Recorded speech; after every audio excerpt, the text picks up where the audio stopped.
Mettez en garde les pouvoirs publics. Vous leur dites ne tentez même pas.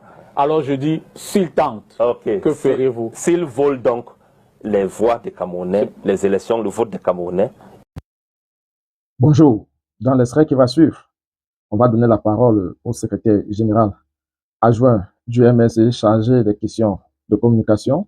J'ai nommé Emmanuel Binam, qui revient tour à tour sur l'article 113 sur la proclamation des élections au Cameroun, sur la désobéissance civile. Il parle également du mandat de parler au nom du peuple et enfin, il parle de d'autres formations politiques, notamment les opposants du pouvoir en place. Ça va durer une dizaine de minutes. Je vous invite à suivre jusqu'à la fin avant de placer un commentaire. À très bientôt. Pays. Que l'article 113 du code électoral soit respecté dans notre pays. D'accord. Et l'article 113 du code électoral voudrait que, tout de suite après la fermeture du bureau de vote, que les résultats soient rendus publics. Donc vous vous organisez pour que vous rendre des résultats publics. Nous allons rendre ces résultats publics, M. Dipita Tongo. Cette fois-ci, nous n'attendrons plus forcément les 15 jours prévus par la loi. Avant que ces 15 jours soient prévus par la loi, le peuple camerounais va rendre public les résultats de cette élection, selon la loi, l'article 113. La proclamation du Conseil constitutionnel, le Conseil constitutionnel, autant pour moi, viendra uniquement pour faire la proclamation. Mais le président élu sera connu de tous dès la fermeture des bureaux de vote. De tous. C'est ce que prévoit notre loi. Si la loi dit que les résultats sont rendus publics à la fermeture, est-ce la proclamation des résultats?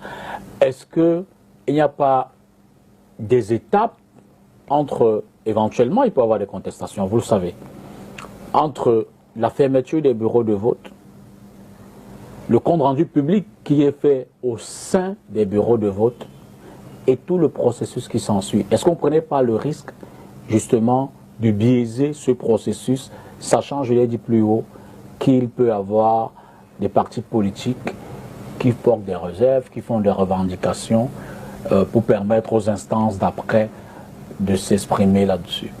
On ne prend aucun risque. Le Cameroun n'évolue pas dans un vase clos. Ok. Le Cameroun n'évolue pas en vase clos. Le Cameroun est un pays qui appartient au Conseil des Nations. Bien sûr. Quand on regarde autour de nous, des pays comme par exemple le Sénégal, le Botswana, la Namibie, le Kenya, le Ghana, le Nigeria, on constate que la loi électorale du Cameroun est bien meilleure que la loi électorale. Mais que dans ces pays, la démocratie est avancée de telle sorte que les résultats sont souvent connus d'avance, avant même la promulgation officielle par le Conseil constitutionnel. Donc on n'invente pas ça. Il peut y avoir des revendications, par exemple au niveau du Conseil constitutionnel, dans le cadre du contentieux électoral, qui seront de nature même, pour certains, peut-être à faire annuler une partie ou toute une élection dans certaines circonscriptions. Mais les tendances globales seront déjà connues d'avance, M. Dipita. Et c'est à cela que nous invitons les pouvoirs publics et les institutions de la République à nous laisser appliquer cette loi-là, l'article 113 du Code électoral.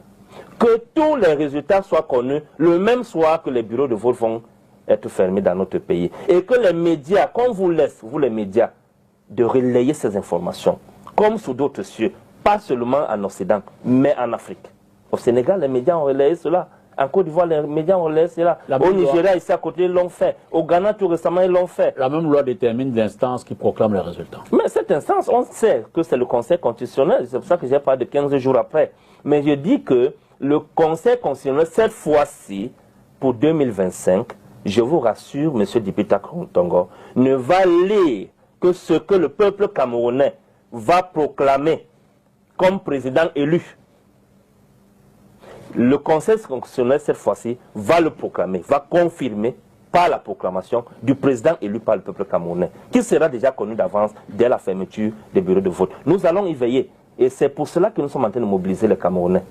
Que ceux qui nous gouvernent ne tentent même pas, cette fois-ci. C'est une menace à l'endroit de ceux qui gouvernent. On ne menace pas, mais on dit qu'ils ne tentent plus de vouloir voler le vote des Camerounais comme ils ont l'habitude de le faire. S'ils le font, que feriez-vous?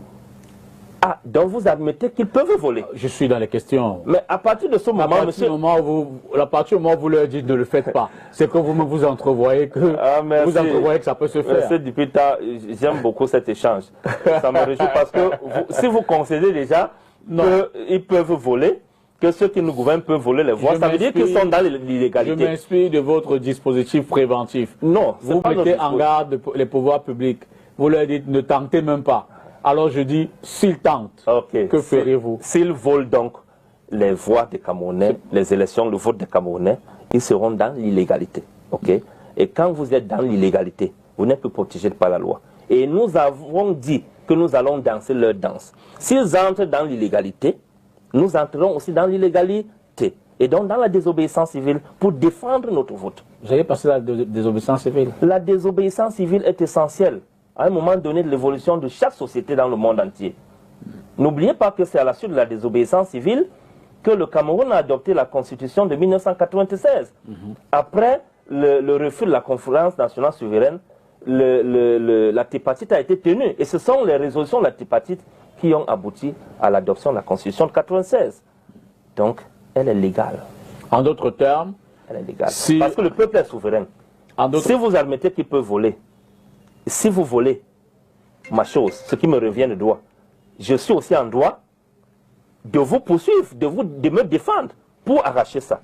Et si vous qui incarnez la loi, vous volez les élections du peuple camerounais, il ne sera plus important pour nous, le peuple camerounais, d'aller se référer à la loi parce que vous aurez violé la loi. Et c'est vous qui l'incarnez. Nous allons nous battre pour rétablir l'ordre. Le MRC est prêt à faire le bras de fer, à braver l'autorité si jamais il estime que la loi électorale a été volée lors des élections présidentielles à venir ou des élections régionales. C'est bien ce que vous dites. Ce n'est pas une affaire du MRC, c'est une affaire du peuple camerounais. Vous-même, M. Dipita, ne pensez pas que les souffrances dont endurent les Camerounais, vous n'êtes pas concernés. Vous êtes concernés par ces souffrances au quotidien. Lorsque nous allons sortir de ce studio, nous allons rouler sur les mêmes routes sur lesquelles on ne peut pas faire 100 mètres sans entrer dans un nid de poule. Voici la ville de Douala où toutes les routes sont enchantées et on subit des déviations. La poussière a atteint des proportions démesurées en cette fin d'année dans notre pays.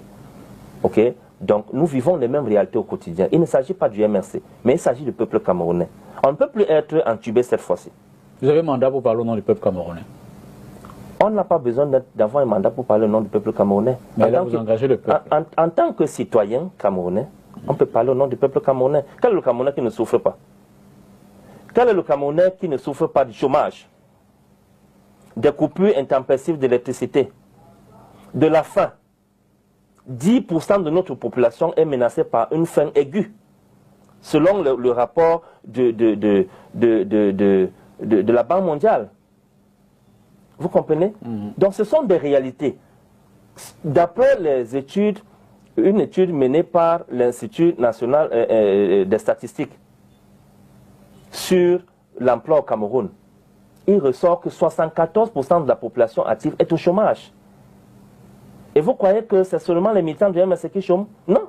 Ce sont les Camerounais qui chôment dans la globalité, M. Dipita Tongo. Donc il ne s'agit pas du MRC. Mais nous disons que nous ne pouvons plus accepter se faire voler notre vote cette fois-ci. Parce que ceux qui ont l'habitude de voler le vote des Camerounais doivent savoir que cette fois-ci, les Camerounais sont prêts. Quelle appréciation faites-vous du niveau de préparatif, de l'état de préparation des autres partis politiques?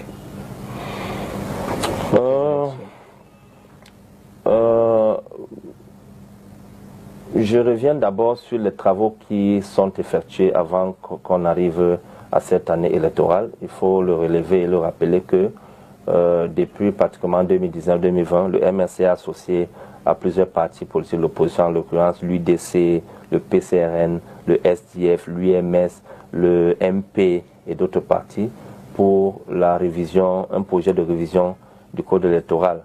Et donc c'est un chantier qui démontre à suffisance que les partis politiques de l'opposition se préoccupent et sont engagés à jouer un rôle majeur dans l'alternance au pouvoir cette année. Et sur la base de cela, je peux dire que, d'après ce que j'observe, la plupart des partis politiques de l'opposition sont orientés élections présidentielles et sont en train de se déployer aussi sur le terrain. Quand vous allez dans les antennes d'Elecam, vous allez voir les programmes que Elecam fait et vous constaterez que dans ces programmes, il n'y a pas que le MRC qui se déploie. Ça, moi, je suis honnête. Et vous allez voir que dans ce programme, il y a les jours où c'est d'autres partis politiques de l'opposition qui accompagnent aussi Elecam à se déplacer, à descendre sur le terrain pour les inscriptions massives sur les listes électorales. Donc, la mobilisation est générale, elle est tout azimut pour tous les partis politiques de l'opposition. Tout au moins, ceux-là qui sont encore de l'opposition au Cameroun et qui aspirent au changement, parce qu'il faut aussi noter que le parti au pouvoir a ses partis politiques de l'opposition. On a vu en 2018 avec le G20 qui les a accompagnés à se maintenir au pouvoir. Donc ils ont leur parti politique de l'opposition. Et nous avons, nous qui sommes de l'opposition, vrai, nous avons un dénominateur commun. Nous sommes tous broyés dans le moulinex du ministre de l'administration territoriale. Et on espère que leurs partis d'opposition à eux ne seront pas broyés par ce moulinex-là. Et donc, sur cette base, je peux quand même dire que